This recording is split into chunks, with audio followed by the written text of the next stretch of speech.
Uma boa liderança não consegue resultado sem bons seguidores. Você tem sido bom seguidor?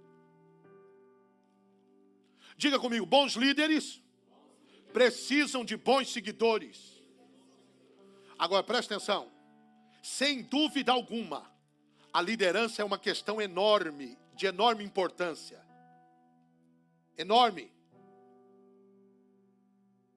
Um líder tem que ser exemplo. Quando um líder perde a vergonha, o povo perde o respeito. Não adianta ele pedir para os outros fazer o que ele não faz.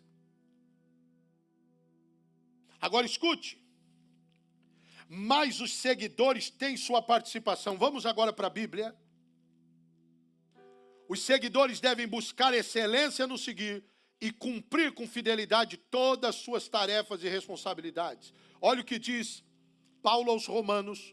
Romanos capítulo 1, verso 11 e 12. Romanos 1, verso 11 e 12. Olha isso, irmãos.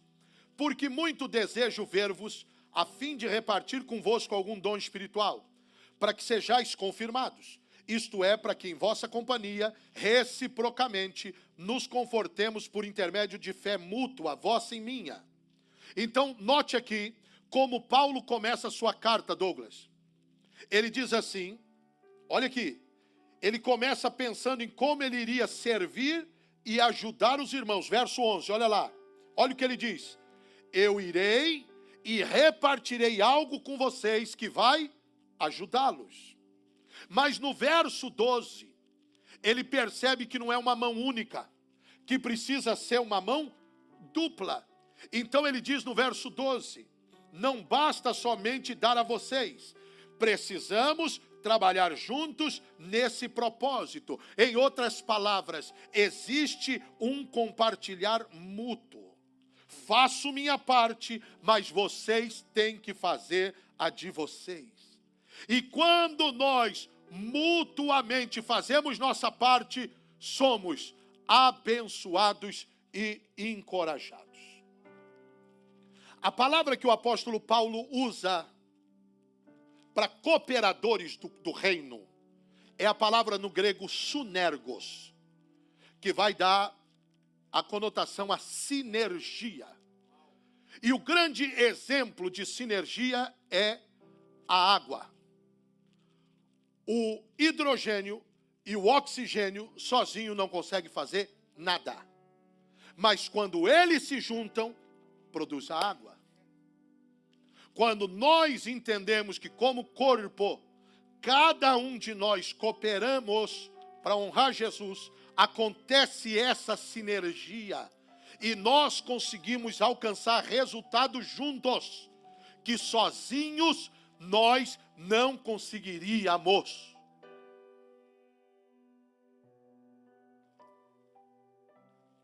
Então escute, quando as duas partes funcionam bem, todos nós voamos mais alto. Muitas vezes, irmão, é solitário estar no topo. A Bíblia mostra grandes líderes, tanto no Antigo como no Novo Testamento, que sofreram por falta de apoio. Quer ver? Apóstolo Paulo. Coloca ali para mim, 2 Timóteo 1,15. Na epístola final do apóstolo Paulo, nós temos uma percepção sobre a vida do apóstolo. Pensamos em Paulo por revelações grandiosas que recebeu de Deus. Pensamos em Paulo porque ele escreveu as cartas. Pelas muitas igrejas que ele implantou. Pelas grandes perseguições que ele sofreu. Mas muitas vezes falhamos em ver o sofrimento e a solidão e a falta de socorro que ele experimentou enquanto ele estava prosseguindo até a linha de chegada. Vamos ver agora, 2 Timóteo, capítulo 1, verso 15. Olha Paulo escrevendo. Está ciente de que todos os da Ásia me abandonaram. Dentre eles, cito, Fígelo, e Hermógenes.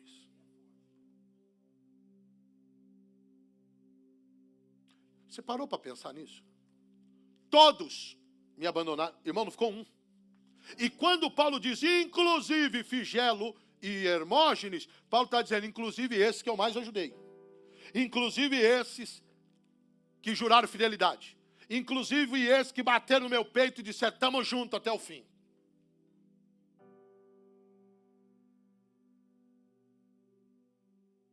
Segunda Timóteo 4:10.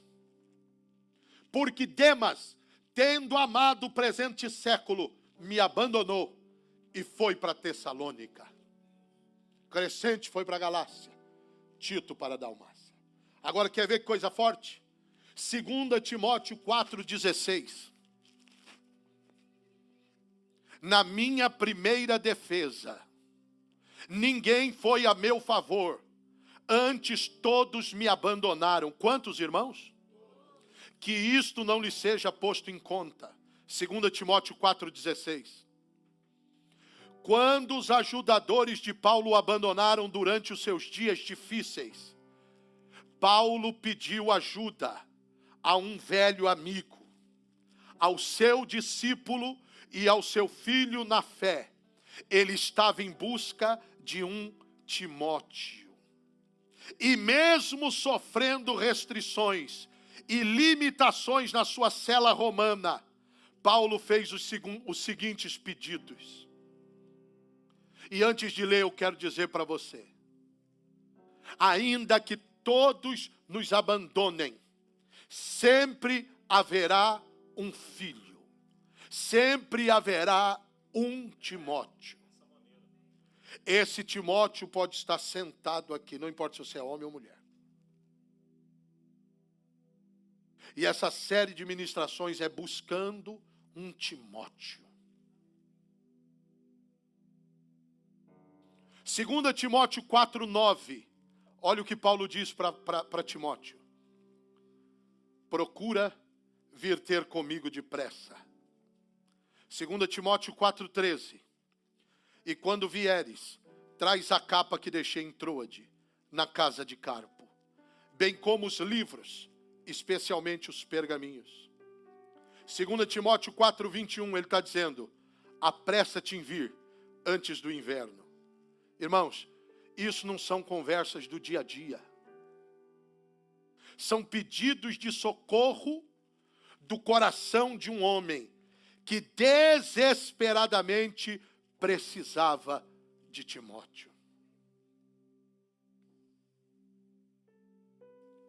E existia uma razão pela qual Paulo manda buscar Timóteo, quando ele mais precisou de alguém. Paulo confiava em Timóteo e o valorizava. Timóteo era um amigo e um ministro companheiro. E olha o que Paulo vai dizer, não há ninguém como Timóteo. Interessante, irmãos, é que Paulo sentiu falta de apoio e de assistência outras vezes no seu ministério, e não somente nos seus dias finais. Muitos anos antes de Paulo escrever a segunda epístola a Timóteo, ele revelava a falta de amparo na sua carta aos Filipenses durante seu primeiro aprisionamento. E mesmo estando separado dos filipenses por centenas de quilômetros, Paulo amava os irmãos da igreja em Filipos. O coração de Paulo era com eles. E eles nunca deram a Paulo as mesmas frustrações e tristezas que os cristãos da Galácia e de Corinto. E olha que coisa interessante. A igreja de Corinto tinha todos os dons. A igreja de Corinto era uma igreja totalmente pentecostal. E foi a igreja que mais deu trabalho para Paulo. Porque não adianta ter dom se não tiver fruto. Não adianta falar em línguas e não pagar os outros. Não adianta rodopiar no culto e sua palavra não ser sim, sim, não, não. Não adianta você profetizar na igreja e gritar alto se você não cumpre a sua palavra no seu trabalho, na sua casa, na sua família. Por isso que a Bíblia diz que a palavra do crente tem que ser sim, sim e não, não. O que passar disso é do maligno.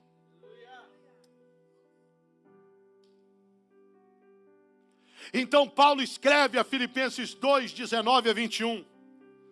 Espero, porém, no Senhor Jesus, mandar-vos Timóteo o mais breve possível, a fim de que eu me sinta animado também, porque a ninguém tenho de igual sentimento, que sinceramente cuida dos seus interesses, pois todos eles buscam o que é seu próprio e não o que é de Cristo Jesus. Sabe o que Paulo está dizendo? Eu vou te mandar Timóteo, ele é o único que eu tenho, que se preocupa com vocês, com o interesse de vocês. Todos os outros só se preocupam com eles mesmos. Tem muita gente que vem para a igreja e está na cabeça: eu vou para a igreja para melhorar de vida. Eu vou para a igreja para mudar de vida. Outros vêm para a igreja como um patamar para fazer conexões. Outros vêm para a igreja como um degrau para que ele possa ter ganho. Eu vou lá porque eu vou vender mais. Eu vou lá porque eu vou fazer não sei o quê. Mas a igreja não está precisando disso. A igreja precisa de gente que queira servir. De gente que queira ser servo. De gente que queira doar. De gente que queira se entregar no reino e fazer para Deus.